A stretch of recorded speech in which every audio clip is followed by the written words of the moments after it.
అధినేత చంద్రబాబు పర్యటనతో గుంటూరు తూర్పు నియోజకవర్గంలో ఉత్సాహం పెరిగిందని అన్నారు కూటమి అభ్యర్థి నజీర్ అహ్మద్.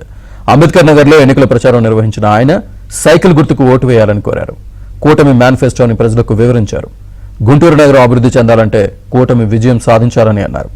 వైసీపీ పాలనలో గుంటూరు నగర అభివృద్ధి వెనక్కి వెళ్లిందని మండిపడ్డారు. రాష్ట్రాన్ని అభివృద్ధి చేయాలంటే చంద్రబాబుతోనే సాధ్యమని నజీర్ స్పష్టం చేశారు.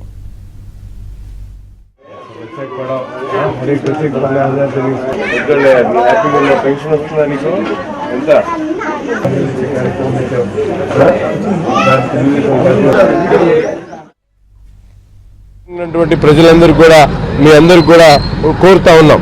ఈరోజు గంజాయి వ్యాపారస్తులకు మీరు ఓటేస్తారా, లేకపోతే నిజంగా ప్రజా సంక్షేమం కోసం ఆకాంక్షించేటువంటి వాళ్ళకి పట్టం కడతారో ఒకసారి ఆలోచించాలని చెప్పి మనస్ఫూర్తిగా కోరుకుంటూ, రాబోయేటువంటి తెలుగుదేశం పార్టీ ప్రభుత్వంలో అనేక సంక్షేమ కార్యక్రమాలతో పాటు తప్పకుండా ప్రతి ఆడబిడ్డకు కూడా ఆడబిడ్డ నిధి కింద నెలకు 1500 రూపాయలు పెన్షన్ ఇచ్చేటువంటి కార్యక్రమం, చదువుకునేటువంటి ప్రతి ఒక్క విద్యార్థి కూడా సంవత్సరానికి 15,000 తల్లికి వందన కార్యక్రమంతో పాటు దీపం పథకం కింద ప్రతి 3 గ్యాస్ సిలిండర్లు ఉచితంగా ఇచ్చేటువంటి కార్యక్రమం, అలాగే ఉచితంగా మహిళలకు బస్సు ప్రయాణం, చదువుకొని ఇంటర్మీడియట్ వరకు చదివిన తర్వాత కూడా ఉద్యోగాలు రాక ఇబ్బంది పడుతున్నటువంటి యువకులకు 3,000 యువకులం కింద నిరుద్యోగ భృతి కల్పించేటువంటి అనేక కార్యక్రమాలు చేయబోతా ఉన్నాం.